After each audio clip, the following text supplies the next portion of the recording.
E durante a formação eu vi que eu não gostava de nada. Eu não gostava só de cuidar do rim, só do coração, só do pâncreas, do fígado. Eu gostava de gostar do ser humano, da pessoa, de tudo. Né? Que mais do que um balaio de doenças ali, o idoso é uma pessoa. É a dona Celina, é seu Marcos. E o que é que a gente quer melhorar na vida dessa pessoa? Né? A gente tem que querer melhorar a vida através do cuidado com a saúde. Eu sempre falo, 60 anos é uma boa idade para você começar o acompanhamento, porque é onde a gente tem a maior janela de ação para evitar que um colesterol alto, que uma obesidade, que uma hipertensão descontrolada, ou até muitas vezes alguma outra alteração que não foi identificada, uma osteoporose, progrida e chega lá na frente. Infelizmente, hoje eu recebo muito paciente com 80 e poucos anos, 70 e poucos anos.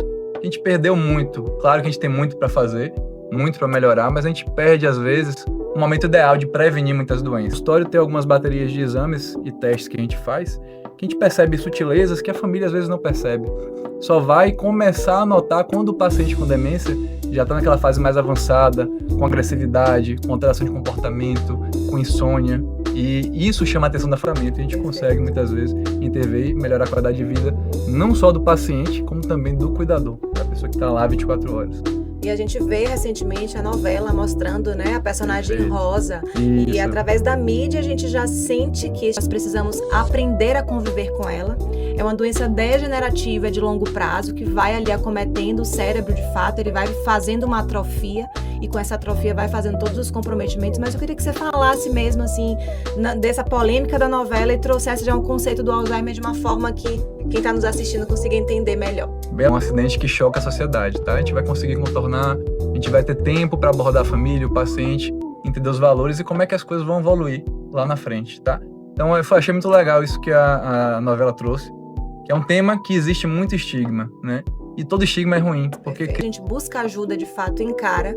Você percebe muito estigma e negativa de família, de fato na sua prática diária, do familiar aceitar que de fato é um processo de Alzheimer, a família aceitar. Na minha prática da Longevicare, eu vejo e percebo filhos extremamente sobrecarregados, a higiene, de esquecer uma boca de fogão ligada, de esquecer um medicamento, e a família precisa continuar exercendo os papéis, né?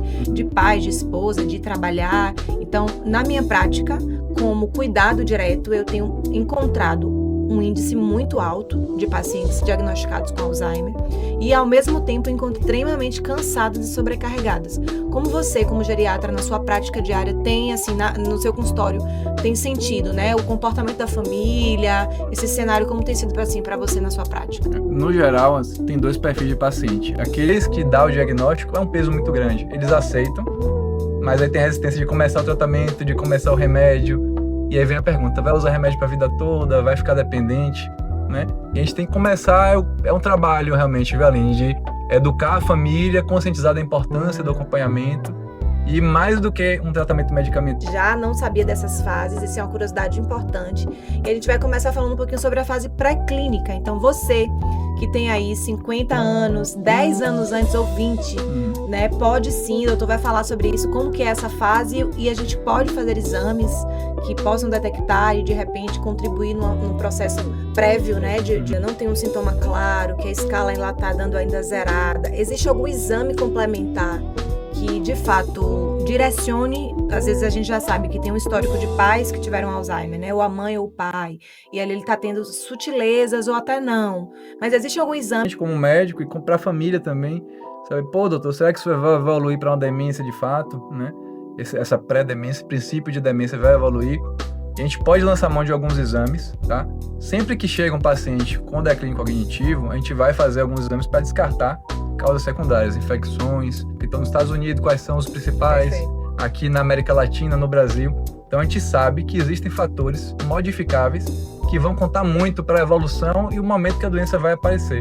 E se eu que tenho essa alteração, essa beta-amiloide no cérebro, eu vou manifestar a doença lá na frente, ou se eu vou continuar rígido, sadio até o final da minha vida. E aí entra o quê? E não porque, como o doutor falou, além das escalas, existem exames complementares e existem vários tipos de demência. Então, até você já compartilhou comigo que teve situação de estar tratando Alzheimer, sendo que era demência de Levin. Isso. Então, muitas vezes não consegue controlar e ali tem uma progressão legal do tratamento, porque está tratando o tipo de demência errada. Então, é muito importante. A gente sabe... A gente não tem um exame de cérebro para ver o cérebro e ver a proteína no cérebro diretamente. a gente tem um exame que mostra como é que está ali o funcionamento das células do cérebro. Então, nesse exame, que é o PET-FDG, ele mostra lá, pô, essa região, eu sei que no Alzheimer, a região do cérebro começa a ter mais comprometimento, é a região que forma e processa a imagem. Então, tem um lobo temporal, tem um lobo parietal, tem a região do hipocampo, isso costuma estar afetado. Eu peço esse exame e o exame mostra que as células daquela região estão funcionando menos. Se perpetuando no cérebro, começa então a depositar esse beta-amiloide, né? E essa proteína, ela começa a interferir na transmissão dos neurônios. Então o neurônio não consegue mais funcionar e acaba morrendo. Então, o que é que vai definir o quanto tempo eu vou levar para chegar numa fase avançada, o quão rápido vai evoluir a doença? Claro, o tratamento, o acompanhamento precoce, isso é importante, mas também como é que essa pessoa viveu muito, teve uma vida ativa, não bebeu, evitou excesso, ela vai levar mais tempo para chegar nas fases moderadas e avançadas. E aí, para graduar isso, na geriatria a gente utiliza uma escala, que é chamada de escala de FAST, que ele vai graduar. À medida que o paciente com demência vai avançando, ele vai perdendo algumas funções, ele vai ficando cada vez mais dependente. Interativa, é progressiva, não tem cura, vai passar por isso, e é importante a gente conversar para a gente antever esses problemas e a família saber lidar, né? Evitar de forçar da comida, evitar de ficar batendo, entrando em confronto verbal com o paciente, que gera ansiedade, gera irritação. Nós sempre trazemos, não só em treinamentos para os nossos cuidadores, mas também para essa parte educativa para a família, a importância de estimular a independência, né? Sim. A gente percebe esses estigmas também de por que não está conseguindo mais abotoar, deixa que eu abotou. Não está mais conseguindo pegar o talher, deixa que eu dou. Não está conseguindo mais escovar o dente, deixa que eu escovo. Então, através dos cuidados, de atividades, mais a gente consegue retardar também. Então, eu sempre trago isso. Quanto mais a gente cuida de forma preventiva, não só sobre quedas, sobre quadros infecciosos, mas principalmente a parte neurocognitiva. Então, estimular coordenação, pintura, dobrar pano, pegar o talher, fazer coma, mesmo... Aí não sabe por que não quer sair de casa. Então, a gente não deve, de forma alguma, tirar essa liberdade do paciente. Deve moderar, claro.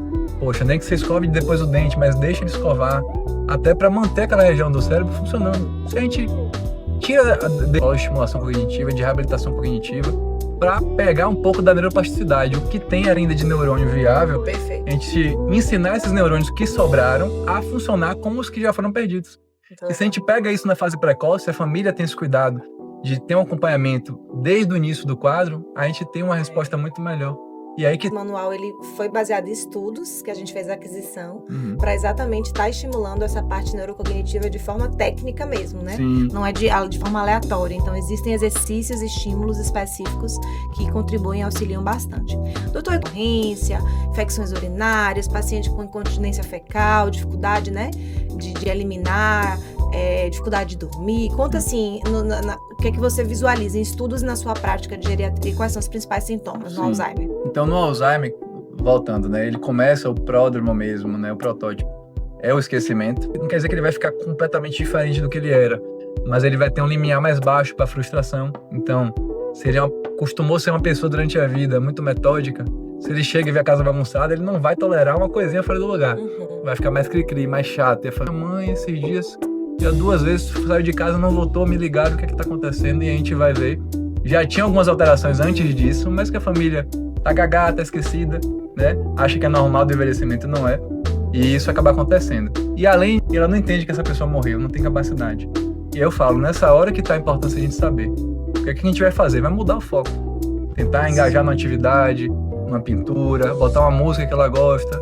Ah, minha mãe sempre gostou de forró, bota o forró, vamos ver isso aqui, vamos lavar prato. Minha avó adorava lavar prato, era uma diversão, assim, era uma coisa que ela adorava de fazer. 4h30 da tarde, 5 horas, acende as luzes possíveis para trazer luz e talvez, se possível, conseguir fechar a cortina.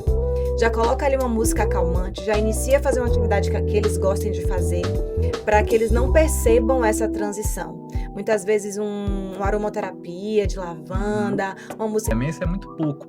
Então a gente usa, às vezes, para tentar controlar o comportamento, medicamentos antipsicóticos. Então todo mundo que tem um familiar que tem demência conhece a boa e velha quetiapina, o Aldol, aquela coisa para ver se dorme, para ver se melhora, para ver se para de ficar agitado.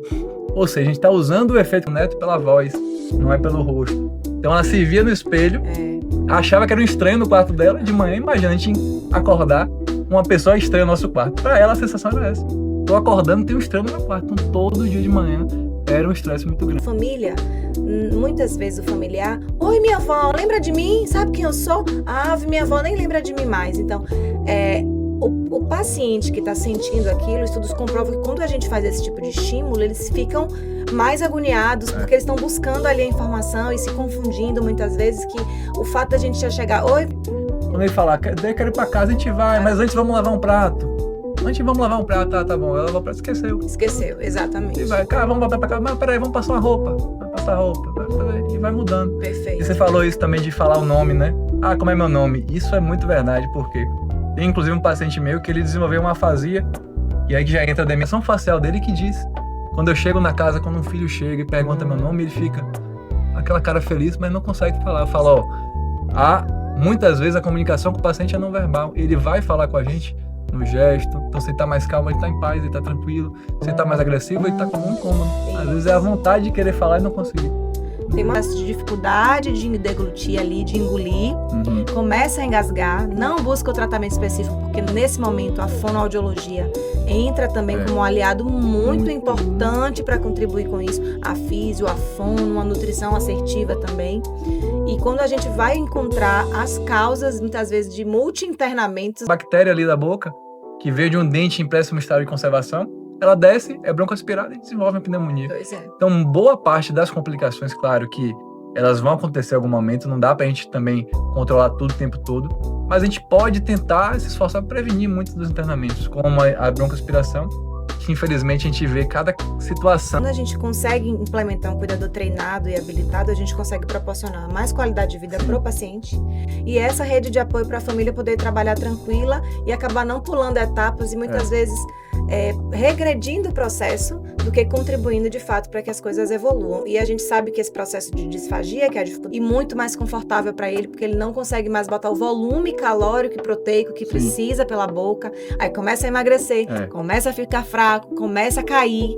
Então, como é que tem sido também, doutor, esse processo que você consegue acessar, né, essas famílias, dar essas orientações? A gastrostomia tardia, a sonda nasoenteral tardia, não muda a evolução da doença, não muda, não reduz internamentos por complicações. Por quê? A gente muitas vezes na prática perde o tempo de fazer isso. É o paciente que já está numa demência mais avançada, que internou por algum motivo. A medicina traz, os estudos trazem, é exatamente para promover mais longevidade, mais tempo de vida com saúde, mais tempo de vida, né, vivendo bem, vivendo feliz, para que a gente consiga não tirar esses prazeres, não tirar essa independência.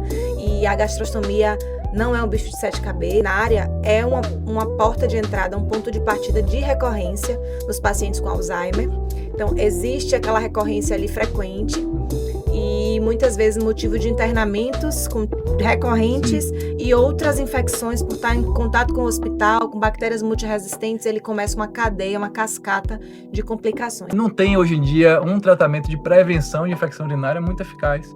Tem alguns antibióticos, tem gente que usa a vitamina C, tem gente que usa o cranberry, que é uma semente também para acidificar o trato urinário, o xixi. Isso ajuda, mas não tira a importância da higiene. Não vai conseguir fazer um banho adequado. Não enxerga direito. Não enxerga o que está fazendo.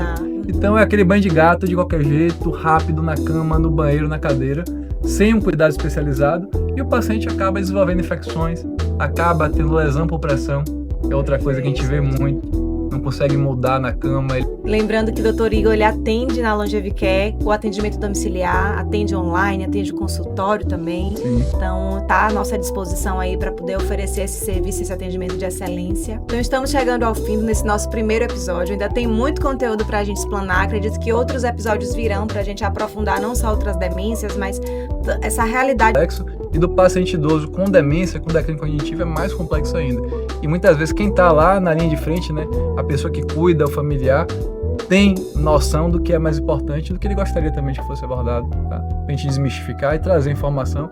Informação é a nossa principal ferramenta. Carreira aí deslanche cada vez mais. Obrigado. E que essa população, essa nova geração que está vindo, venha de forma menos estigmatizada, enfrentando de fato a verdade precoce, para que a gente possa ajudar da melhor forma possível. Deus quiser. Então vamos pro próximo episódio do Longevicast. Valeu.